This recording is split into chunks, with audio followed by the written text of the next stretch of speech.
मैं घमंडों में भरा ऐंठा हुआ, एक दिन जब था मुंडेर पर खड़ा, अचानक दूर से उड़ता हुआ, एक तिनका आँख में मेरी पड़ा। तो इसमें कवि स्वयं अपने बारे में कह रहे हैं कि एक बार वो अपने छत की मुंडेर यानी छत का किनारा होता है, तो एक बार वो अपनी छत पर खड़े थे।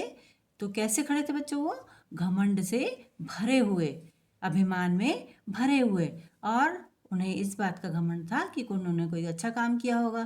पुराने कोई बातें याद करके वो घमंड में ऐंठ कर खड़े हुए थे। तभी वहाँ पर तेज हवा चलने लगी और उस तेज हवा में एक उड़ता हुआ तिनका कवि की आँख में आकर गिर पड़ा।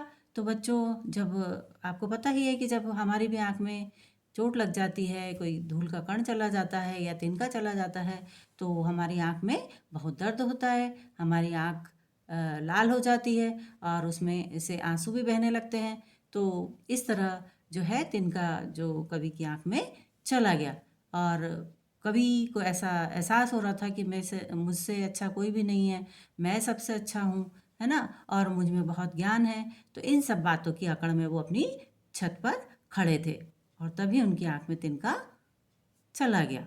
अब आगे क्या होता है देखते हैं बच्चों। मैं झिझक उठा, हुआ बेचैन सा, लाल होकर आंख भी दुखने लगी, मूठ देने लोग कपड़े की लगे, ऐंठ बेचारी दबे पाँव भगी। अब यहाँ झिझकना यानी होता है हिचकना, बेचैन यानी परेशान होना, है ना, और मूठ का अर्थ होता है कि सूती कपड़े की पोटली बनाई जाती है और उसको मुंह पर रखकर सांस द्वारा उसको गर्म किया जाता है और आँख को सेका जाता है, जिससे आँख को आराम लगता है।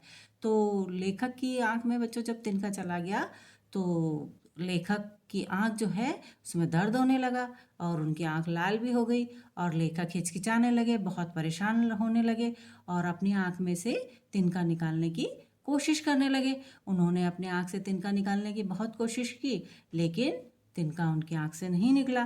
तब उनको परेशान होता हुआ देखकर बहुत सारे लोग उनकी सहायता के लिए उनकी छत पर आए और वे कवि की आँख में मूठ देने का प्रयास करने लगे, है ना, कपड़े को पोटली बनाकर और उससे उनकी आँखों पर सेकने लगे ताकि उनकी आँखों से तिनका निकल जाए और उनको आराम लगे। तो तब कवि को ये बात समझ में आई कि मुझ में बहुत अकड़ थी, मुझ में बहुत घमंड था। तो जब लोग उनकी सहायता के लिए आए तो उनका घमंड टूट गया, है ना, और वो ऐंठ बेचारी दबे पाँव भगी, यानी लेखक के अंदर जो अभिमान था, गर्व था, जो अपने आप को वो अच्छा महसूस कर रहे थे, तब उन्हें अब लगा कि अब उन्हें लोगों की सहायता की आवश्यकता पड़ी। तो इस तरह उनका घमंड जो है गायब हो गया। अगली पंक्तियाँ पढ़ते हैं बच्चों। जब किसी ढब से निकल तिनका गया, तब समझने यूं मुझे ताने दिए, ऐंठता तू किस लिए इतना रहा, एक तिनका है बहुत तेरे लिए। अब जब कवि की आंख में तिनका चला जाता है तो लोग उनकी सहायता के लिए आते हैं और हर तरीके से प्रयास करते हैं कि कवि की आंख से तिनका निकल जाए। तो यहाँ ढब शब्द नया प्रयोग हुआ है और ढब का मतलब होता है तरीका या उपाय। तो हर तरह से लोग उनकी आंख से तिनका निकालने का प्रयास करने लगे। अब प्रयास करने के बाद वो तिनका कवि की आंख से निकल गया।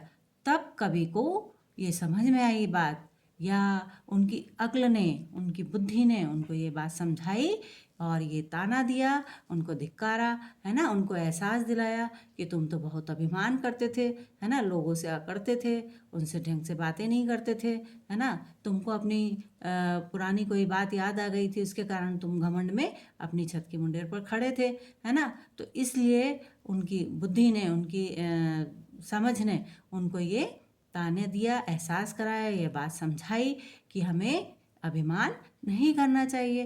तुम तो अभी तक इतना अभिमान कर रहे थे, है ना, लोगों की सहायता की आवश्यकता पड़ी, तुम में इतनी काबिलियत भी नहीं थी कि तुम इतना छोटा सा नन्हा सा तिनका भी अपनी आँख से बाहर निकाल सको, है ना। तो तुम इतनी बड़ी बड़ी बातों का अभिमान कर रहे थे और इतने से छोटे से तिनके को अपनी आँख से भी नहीं निकाल पाए। तो तुम ऐसी कौन सी बात का इतना अभिमान कर रहे थे, है ना। तुम्हारा अभिमान या घमंड दूर करने के लिए एक दिन का ही पर्याप्त है। एक दिन के ने तुम्हारा अभिमान दूर कर दिया, तुम्हारे घमंड को चूर चूर कर दिया, तुम्हारे घमंड को तोड़ दिया। तो ये बात कवि की समझ में आई। तो इस तरह से कवि का घमंड जो है, अभिमान जो है, उनको जो गर्व था अपने अच्छा होने का, अपना ज्ञानी होने का, पता नहीं उनको किस बात का घमंड था कि मेरे पास सब कुछ है, मुझे किसी की आवश्यकता नहीं होगी, मुझे किसी का साथ नहीं चाहिए, मुझे किसी के सहयोग की आवश्यकता नहीं है। लेकिन ऐसा नहीं हुआ। वो खुद अपनी आँख से एक छोटा सा तिनका नहीं निकल पाए, इसलिए उनका जो है अभिमान दूर हो गया। तो बच्चों, ये एक तिनका कविता जो है, इस छोटे से तिनके ने कवि को जिंदगी का बहुत बड़ा पाठ समझाया और एक अच्छी शिक्षा भी दी कि इंसान चाहे कितना भी बड़ा हो जाए, उसके अंदर कितनी भी काबिलियत आ जाए, वह कितने भी बड़े बड़े कामों को करने की क्षमता रखता हो, लेकिन फिर भी कभी भी उसे अपने ऊपर घमंड नहीं करना चाहिए। तो विद्यार्थियों, ये एक दिन का कविता है। इसके द्वारा हमने जाना कि किसी तरह एक छोटे से तिनके ने लेखक की जिंदगी को एक नया पाठ समझाया। तो इस तरह हमें भी इस पाठ से ये शिक्षा लेनी चाहिए कि हमें भी कभी भी किसी भी बात का घमंड या अभिमान नहीं करना चाहिए, क्योंकि हम किसी चीज़ को छोटा समझते हैं तो वह हमारे लिए कभी कभी नुकसानदायक भी हो सकती है। हमें ना पढ़ाई का, ना रूप का, ना पैसों का, ना ज़मीन जायदाद का, ना अपने पद का, किसी भी बात का घमंड नहीं होना चाहिए। तो धन्यवाद। अब अगले थर्सडे को जब हमारा हिंदी का पीरियड होगा, तब हम इसके प्रश्नोत्तर लिखेंगे। धन्यवाद।